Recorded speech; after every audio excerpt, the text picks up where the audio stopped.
अस्सलाम वालेकुम। आज हम बात करेंगे एक ऐसे बीमारी के बारे में जो कि खामोशी से इंसान को अंदर ही अंदर ख़त्म करती है। जी, ब्लड प्रेशर की बीमारी इसको खामोश कातिल भी कहा जाता है। उसकी वजह ये है कि ये बहुत सारे लोगों को ये लाहिक हो जाती है और उनको पता भी नहीं होता कि उनको ब्लड प्रेशर की बीमारी जो है वो लाहिक है। वो जब बाय चांस अपना कभी ब्लड प्रेशर चेक करवाया तो पता चलता है कि ब्लड प्रेशर जो है वो तेज़ है। तो ये क्यों खतरनाक है? देखिए, इससे काफ़ी मसाइल हो सकते हैं जिसमें दिल का अटैक, हार्ट अटैक, फ़ालिज हो सकता है, गुर्दों की खराबी हो सकती है, नज़र का धुंधलापन या नज़र पे असर हो सकता है। अलामात जो हैं वो ज़रूरी नहीं है कि हर मरीज़ में आएँ, इसी वजह से अक्सर लोगों से इग्नोर हो जाता है। ब्लड प्रेशर अगर अलामत हों भी तो या तो सर चकराएगा या कभी सर में दर्द हो सकती है, हेडेक्स हो सकती हैं या फिर साँस फूलेगा। लेकिन ये ज़रूरी नहीं है अलामत हमेशा हों। ये एक फ़िज़िशियन, एक डॉक्टर ही आपको बता सकता है कि आपका ब्लड प्रेशर तेज़ है और क्या करना चाहिए। आगे अगर बात करें कि इसकी वैल्यू क्या होती है, नॉर्मली जो ब्लड प्रेशर है, ये आपका 120 से 80 के दरमियान रहना चाहिए। लेकिन जब आपका ब्लड प्रेशर मुसलसल 140 और 90 इससे ऊपर रहे, तो इसका मतलब है कि आपको ब्लड प्रेशर की बीमारी है और आपको डॉक्टर को विज़िट करना चाहिए। अगर डाटा देखा जाए तो पाकिस्तान में अनफॉर्चुनेटली बदकिस्मती से तकरीबन जो बालिग आबादी है, एडल्ट पॉपुलेशन उसमें 50% लोग जो है उनको ब्लड प्रेशर है। यानी आधी पॉपुलेशन पाकिस्तान की ब्लड प्रेशर की मरीज है लेकिन वो इस पे गौर नहीं करते। प्रेशर होता क्यों है? तो उसमें सबसे पहले तो देखें कि वज़न की ज़्यादती। अगर आपका वज़न जो है वो आपके बीएमआई से ज़्यादा है तो आपको चांस है कि आपको किसी न किसी स्टेज पे ब्लड प्रेशर की बीमारी जो है वो जकड़ लेगी। अच्छा, इसमें फिर बहुत बीएमआई में भी जाएँ लेकिन सादा तरीका जो है वो ये है कि आप अपनी 1 इंची टेप लेके अपनी वेस्ट के इर्द-गिर्द अपनी नाक के आस-पास आपने 1 इंची टेप देखनी है। अगर ये आप मर्द हैं और ये 40 से ज़्यादा है, 40 इंच से ज़्यादा और ख़वातीन में अगर ये 35 इंच से ज़्यादा है तो इसका मतलब ये है कि आपका वज़न ज़्यादा है और आपको आपको इसको कम करना चाहिए। Number 2 family history. Family history बहुत स्ट्रॉन्ग है। मेरे पास जो पेशेंट्स आते हैं, अगर फैमिली में फादर या मदर को किसी को ब्लड प्रेशर है तो काफ़ी चांस है कि आपको भी किसी स्टेज पे लाक हो सकता है। इसलिए ज़रूरी है कि अगर आपके पेरेंट्स में से किसी को ब्लड प्रेशर है तो ब्लड प्रेशर आपको अपना रेगुलरली चेक करवाते रहना चाहिए।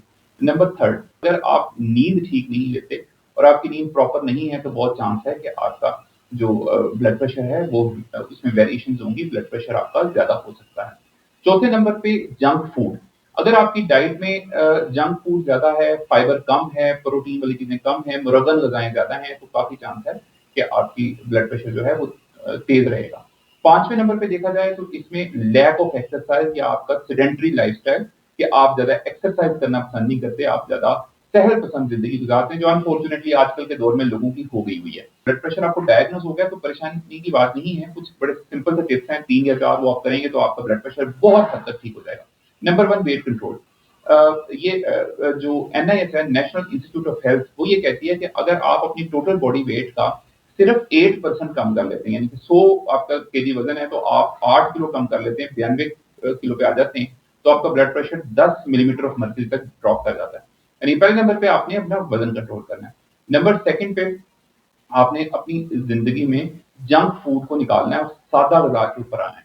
फाइबर इस्तेमाल करें, फल, फ्रूट, सब्जियाँ, ये चीज़ें ज़्यादा से ज़्यादा इस्तेमाल करें और कोशिश करें कि बड़ा सादा असूल है, या तो वो सब्जियाँ इस्तेमाल करें जो कम से कम पकानी पड़ती हैं, मतलब सलाद हो गया, या वो खाने जिनको कम से कम आपको पकाना पड़ता है, जैसे छल्ली हो गई, ठीक है, भुट्टा हो गया, बॉइल्ड चीज़ें, अंडे हो गए, ठीक है? जो चीज़ें कम से कम आपको प्रोसेस या उसको कुक करना पड़ता है, वो चीज़ें खाएँ, वो आपके ब्लड प्रेशर और शुगर दोनों के लिए बहुत अच्छी है। तीसरे नंबर पे अगर आपको शुगर है, तो आपने अपना शुगर का लेवल जो है वो मेंटेन रखना है, क्योंकि शुगर भी ब्लड प्रेशर को, ये एक ऐसा विशिष्ट साइकिल है कि एक-दूसरे को बढ़ाते हैं। अगर आपका शुगर है तो आपको ये ब्लड प्रेशर करेगी, अगर ब्लड प्रेशर है तो ये शुगर को भी अफेक्ट करेगा थ्रू इनडायरेक्ट वेज़, तो आपने इसके पे नज़र रखनी है। नंबर 4, आपने नींद पूरी लेनी है। कोशिश करना है कि आपने टाइम से सोना है, आपका सोने-जागने का टाइम जो है वो फिक्स होना चाहिए। अगर आप कभी किसी टाइम सोएँगे, कभी किसी टाइम सोएँगे, तो वो फिर नींद भी प्रॉपर नहीं होगी और आप फ्रेश भी नहीं उठेंगे। नंबर 5, और ये सबसे ज़रूरी है कि आपने ज़्यादा नहीं, आधे घंटे की चहलकदमी शुरू करनी है। देखें, वर्जिश सिर्फ़ वो अच्छी है जो आप पूरी ज़िंदगी कर सकें।